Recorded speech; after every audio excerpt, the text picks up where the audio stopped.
शिवम्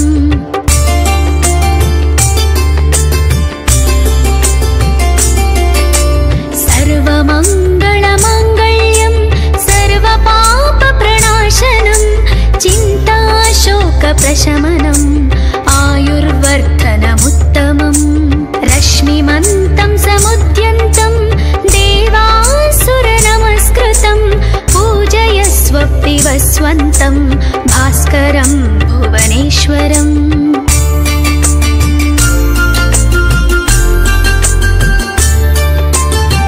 सर्वदेवात्मको ह्येष तेजस्वी रश्मिभावना येष देवासुरागणान् लोकान् पाति गभस्तिभिः एष ब्रह्म च विष्णुश्च शिवस्कन्दः प्रजापतिः महेन्द्रो धनदः कालो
शय्यं परमं शिवम्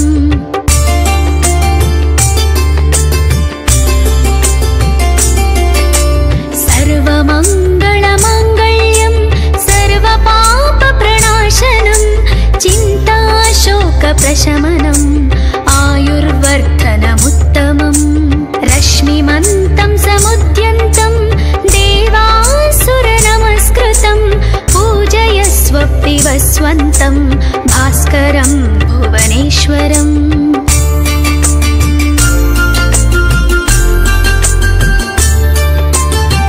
सर्वदेवात्मको ह्येष तेजस्वी रश्मिभावना येष देवासुरागणान् लोकान् पाति गभस्तिभिः एष ब्रह्म च विष्णुश्च शिवः स्कन्दः प्रजापतिः महेन्द्रो धनदः कालो यमः सोमो ह्यपाम्पतिः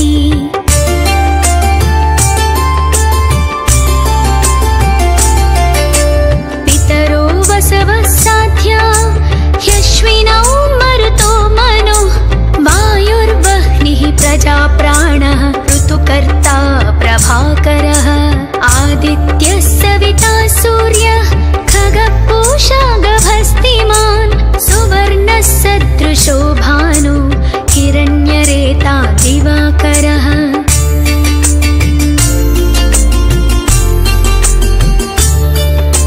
हरिदश्वः सहस्राचिः सप्त सप्तिर्मरीचिमान् तिमिरोन्मन्तनः शम्भुः त्वष्टा मार्ताण्डकोंशुमान् हिरण्यगर्भः शिशिरः तपनो भास्करो रविः अग्निगर्भोदितेः पुत्रः शङ्कः शिशिरनाशनः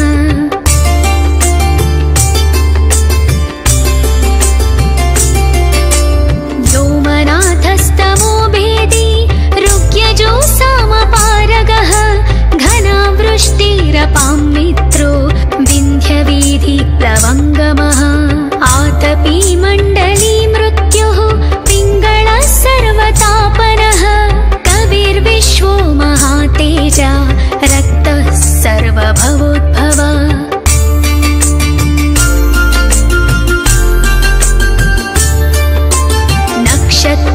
नक्षत्रग्रहताराणाम् अधिपो विश्वभावनः तेजसामपि तेजस्वी द्वादशात्मान् नमोऽस्तु ते नमः पूर्वाय गिरये पश्चिमायाद्रये नमः ज्योतिर्गणानां पतये दिनाधिपतये नमः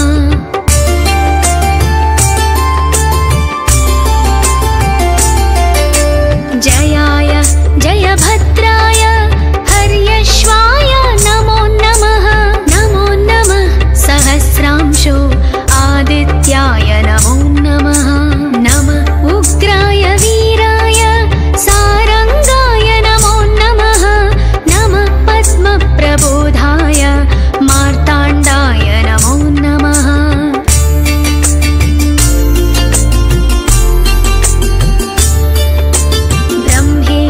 ब्रह्मेशानाच्युतेशाय सूर्यायादित्यवर्चसे भास्वते सर्वभक्षाय रौद्राय वपुषे नमः तमोज्ञाय हिमज्ञाय शत्रुज्ञाय मितात्मने कृतघ्नज्ञाय देवाय ज्योतिषां पतये नमः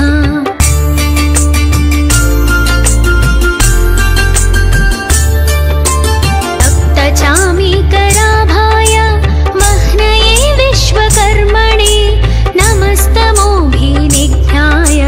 रुचये लोकसाक्षिणे नाशयत्येष वैभूतं तदेव सृजति प्रभुः पायत्येष तपत्येष वर्षत्येष गभस्तिभिः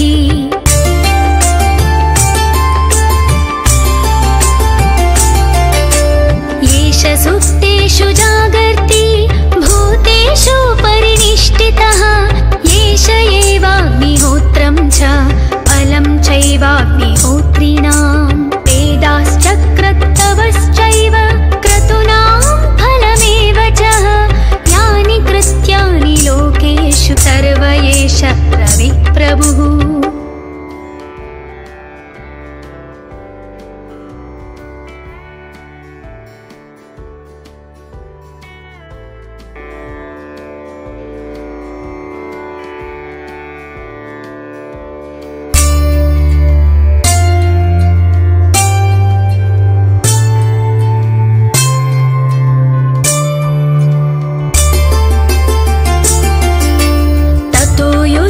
परिश्रान्तं समरे चिन्तया स्थितं रावणं चाक्रतो दृष्ट्वा युद्धाय समुपस्थितं दैवतैश्च समागम्य द्रष्टुमभाग्यतोरणम् उपगम्य ब्रवीद्रामम् अगस्त्यो भगवान् ऋषिः।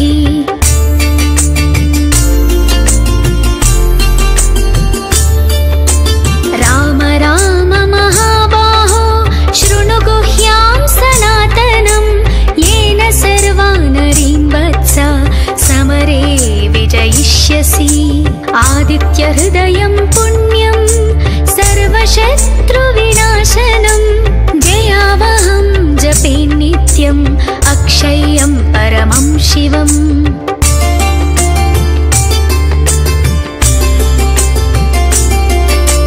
सर्वमङ्गलमाङ्गल्यं सर्वपापप्रणाशनं चिन्ताशोकप्रशमनम् आयुर्वर्धनमुत्तमम् रश्मिमन्तं समुद्यन्तं देवासुरनमस्कृतं पूजयस्व विवस्वन्तं भास्करं भुवनेश्वरम्।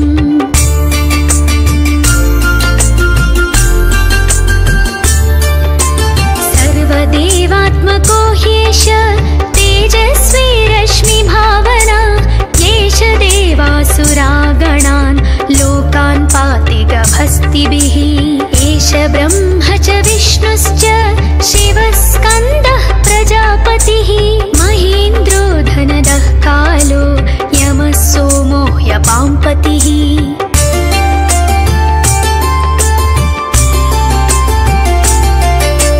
पितरो वसवः साध्या ह्यश्विनौ मरुतो मनुः वायुर्वह्निः प्रजाप्राणः ऋतुकर्ता प्रभाकरः आदित्यः सविता सूर्यः खगपूषा गभस्तिमान् सुवर्णः सदृशो भानु हिरण्यरेता दिवाकरः।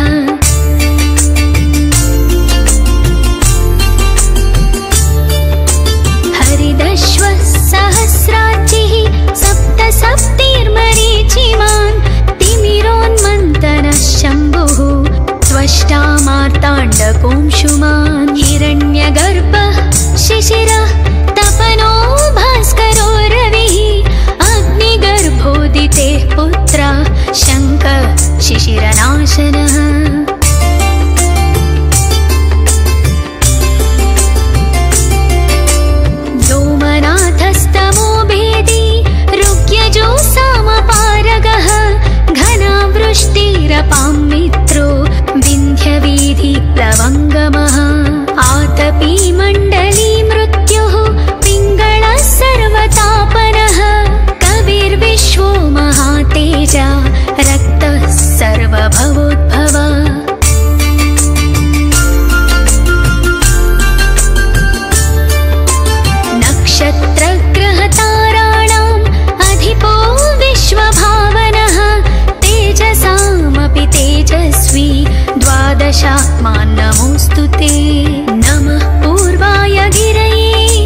भविष्यसि आदित्यहृदयं पुण्यं सर्वशत्रुविनाशनं जयावहं जपे नित्यम् अक्षय्यं परमं शिवम्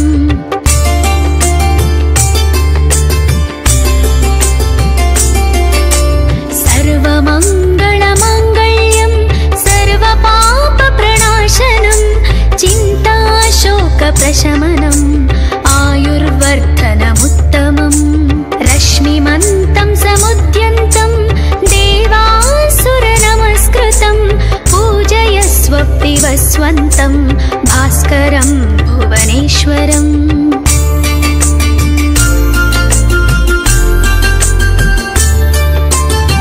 सर्वदेवात्मको ह्येष तेजस्वी रश्मिभावना येष देवासुरागणान् लोकान् पाति गभस्तिभिः एष ब्रह्म च विष्णुश्च शिवस्कन्दः प्रजापतिः महेन्द्रो धनदः कालो यमः सोमो ह्यपाम्पतिः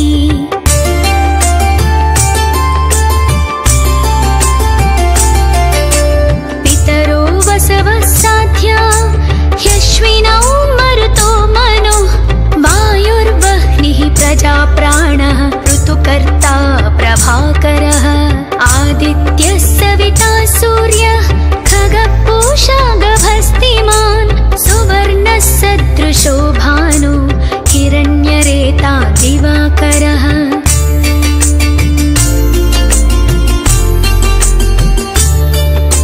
हरिदश्वः सहस्राचिः सप्त सप्तिर्मरीचिमान् तिमिरोन्मन्तनः शम्भुः त्वष्टा मार्ताण्डकोंशुमान् हिरण्यगर्भः शिशिरः तपनो भास्करो रविः अग्निगर्भोदितेः पुत्रः शङ्कः शिशिरनाशनः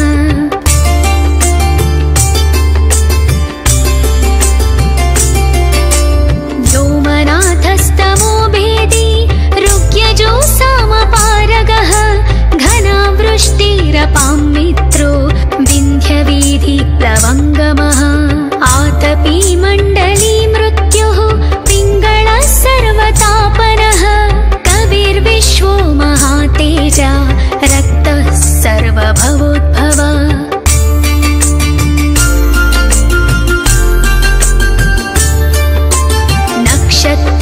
नक्षत्रग्रहताराणाम् अधिपो विश्वभावनः तेजसामपि तेजस्वी द्वादशात्मान् नमोऽस्तु ते नमः पूर्वाय गिरये पश्चिमायाद्रये नमः ज्योतिर्गणानां पतये दीनाधिपतये नमः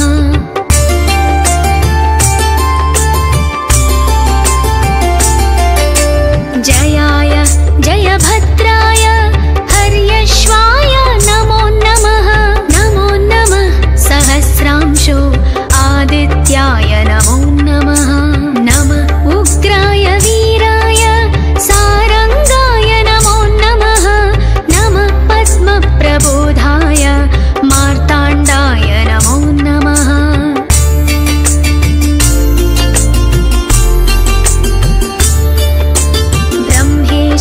ब्रह्मेशानाच्युतेशाय सूर्यायादित्यवर्चसे भास्वते सर्वभक्षाय रौद्राय वपुषे नमः तमोज्ञाय हिमज्ञाय शत्रुज्ञाय मितात्मने कृतघ्नज्ञाय देवाय ज्योतिषां पतये नमः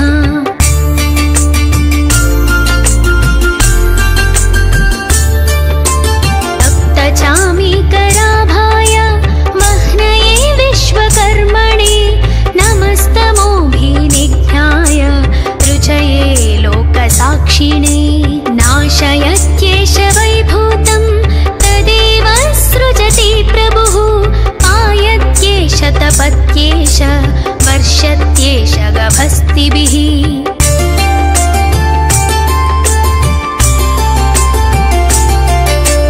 येष सुप्तेषु जागर्ति भूतेषु परिनिष्ठितः येष एवाग्निहोत्रं च फलं चैवाग्निहोत्रम्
दिवस्वन्तं भास्करं भुवनेश्वरम्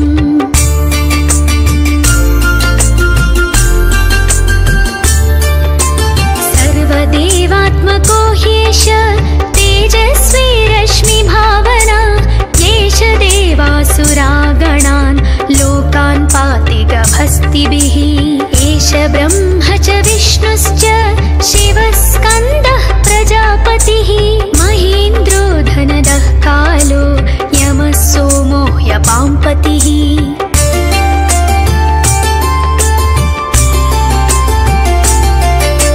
पितरो वसवः साध्या ह्यश्विनौ मरुतो मनुः वायुर्वह्निः प्रजाप्राणः ऋतुकर्ता प्रभाकरः आदित्यः सविता सूर्यः खगः पूषा गभस्तिमान् सुवर्णः सदृशो भानु हिरण्यरेता दिवाकरः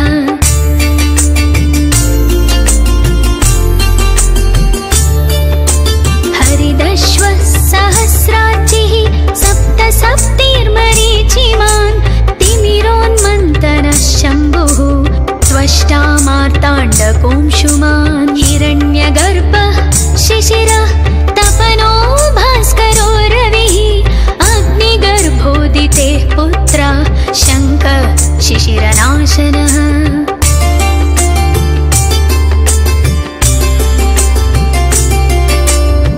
व्योमनाथस्तमो भेदी ऋग्यजो सामपारगः घनावृष्टिरपां मित्रो विन्ध्यवीधिप्लवङ्गमः आतपी मण्डली मृत्युः पिङ्गळः सर्वतापनः कविर्विश्वो महातेजा रक्तः सर्वभवोद्भव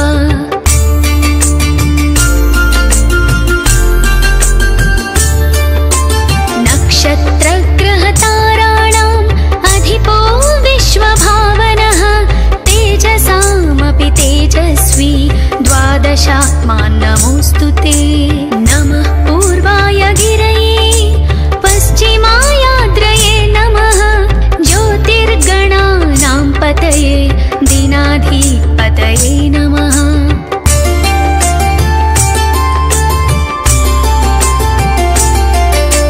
जयाय जयभद्राय हर्यश्वाय नमो नमः सहस्रांशो आदित्याय नमो नमः नमः उग्राय वीराय सारंगाय नमो नमः नमः पद्मप्रबोधाय मार्ताण्डाय नमो नमः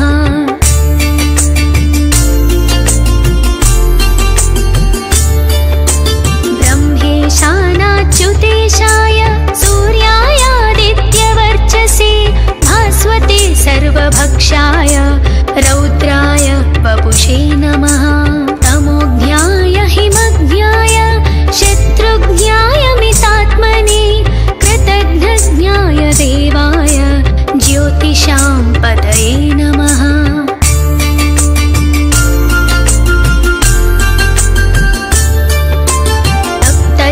तप्तचामीकराभाय वह्नये विश्वकर्मणे नमस्तमोभिनिघ्नाय रुचये लोकसाक्षिणे नाशयत्येष वैभूतं तदेव सृजति प्रभुः पायत्येष तपत्येष वर्षत्येष गभस्तिभिः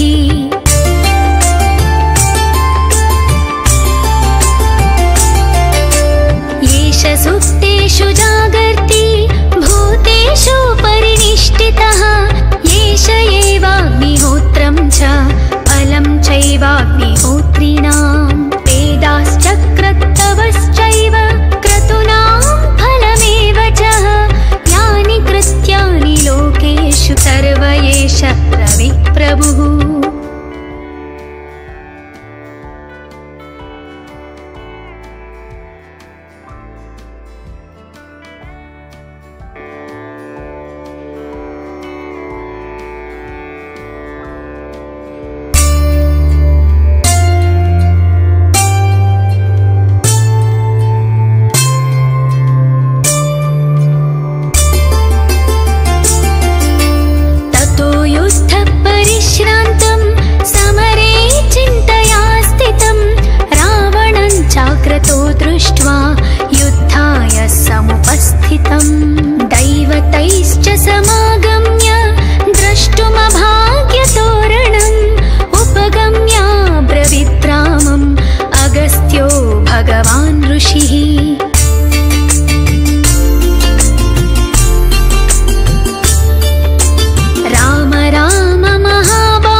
हृदयं पुण्यं सर्वशत्रुविनाशनं जयावहं जपे नित्यम् अक्षय्यं परमं शिवम्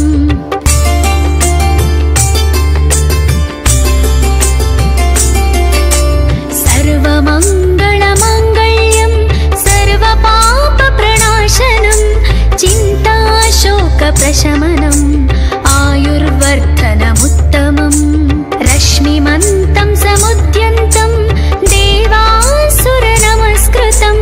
पूजयस्व विवस्वन्तं भास्करं भुवनेश्वरम्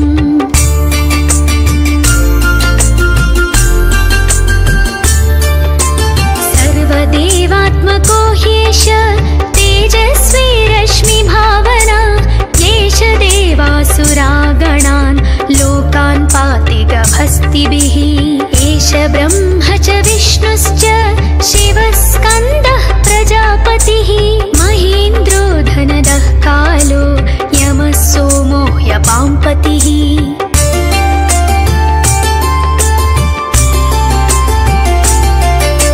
पितरो वसवः साध्या ह्यश्विनौ मरुतो मनो वायुर्वह्निः प्रजाप्राणः ऋतुकर्ता प्रभाकरः आदित्यः सविता सूर्य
भगवान् ऋषिः।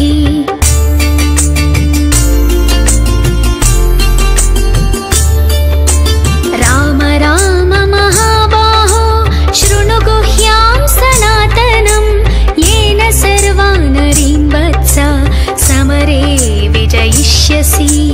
आदित्यहृदयं पुण्यं सर्वशत्रुविनाशनं जयावहं जपे नित्यम् अक्षय्यं परमं शिवम्।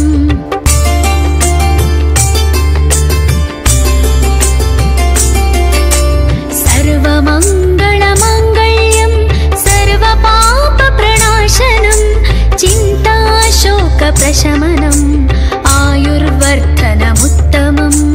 रश्मिमन्तं समुद्यन्तं देवासुरनमस्कृतं पूजयस्व विवस्वन्तं भास्करं भुवनेश्वरम्।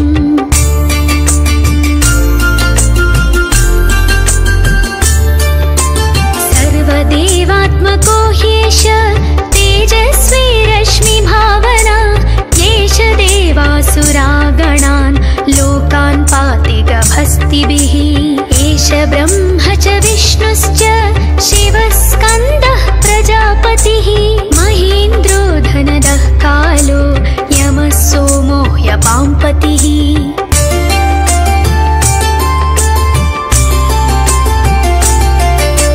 पितरो वसवः साध्या ह्यश्विनौ मरुतो मनो वायुर्वह्निः प्रजाप्राणः ऋतुकर्ता प्रभाकरः।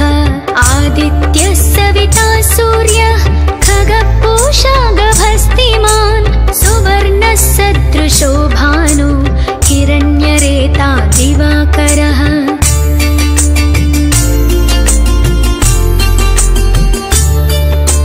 हरिदश्वः सहस्रार्चिः सप्त सप्तिर्मरीचिमान् तिमिरोन्मन्तनः शम्भुः त्वष्टा मार्ताण्डकोंशुमान्। हिरण्यगर्भः शिशिरः तपनो भास्करो रविः अग्निगर्भोदितेः पुत्रः शङ्खः शिशिरनाशनः।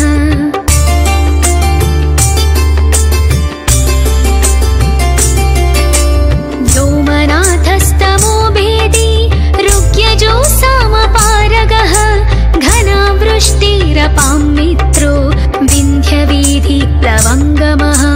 आतपी मण्डली मृत्युः पिङ्गळः सर्वतापनः कविर्विश्वो महातेजा रक्तः सर्वभवोद्भव।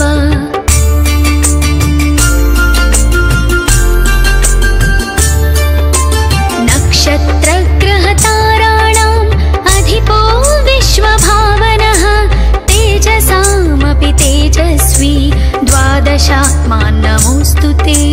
नमः पूर्वाय गिरये पश्चिमायाद्रये नमः ज्योतिर्गणानां पतये दीनाधिपतये नमः।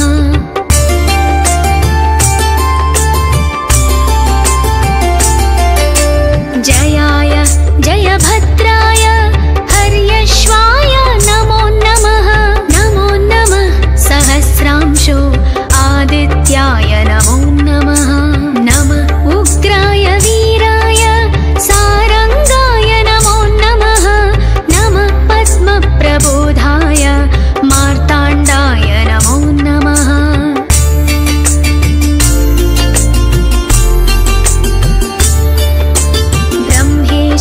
ब्रह्मेशानाच्युतेशाय सूर्यायादित्यवर्चसे भास्वते सर्वभक्षाय रौद्राय वपुषे नमः। तमोज्ञाय हिमज्ञाय शत्रुज्ञाय मितात्मने कृतघ्नज्ञाय देवाय ज्योतिषां पतये नमः।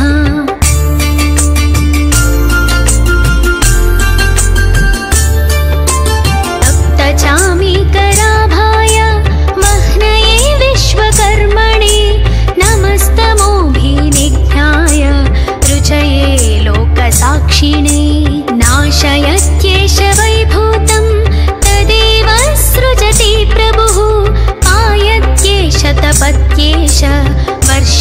एष गभस्तिभिः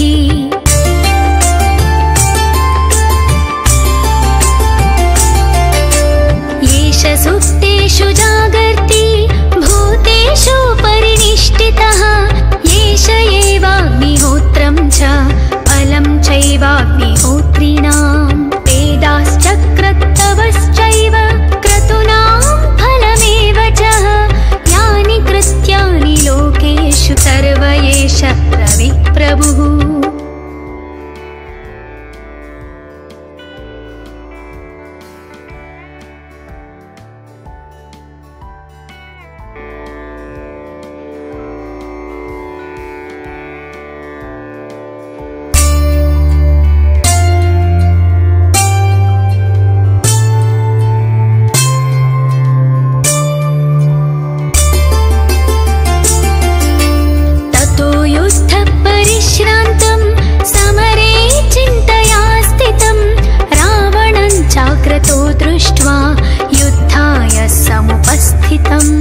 दैवतैश्च समागम्य द्रष्टुमभाग्यतोरणम् उपगम्य ब्रवीद्रामम् अगस्त्यो भगवान् ऋषिः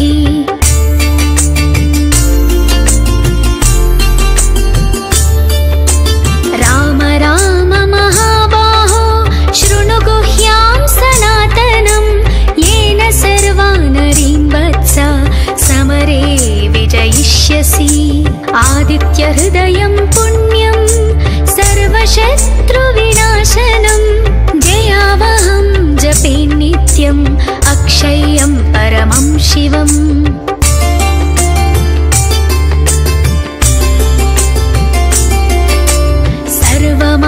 सर्वमङ्गलमाङ्गल्यं सर्वपापप्रणाशनं चिन्ताशोकप्रशमनम् आयुर्वर्धनमुत्तमम् रश्मिमन्तं समुद्यन्तं देवासुरनमस्कृतं पूजयस्व विवस्वन्तं भास्करं भुवनेश्वरम्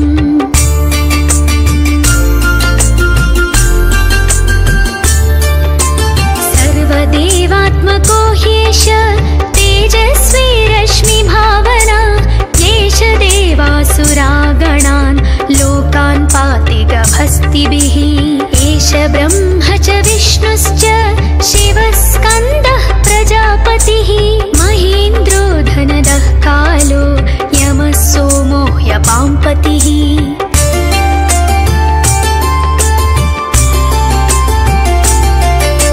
पितरो वसवः साध्या ह्यश्विनौ मरुतो मनो वायुर्वह्निः प्रजाप्राणः ऋतुकर्ता प्रभाकरः आदित्यः सविता सूर्यः खगः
रवि प्रभुः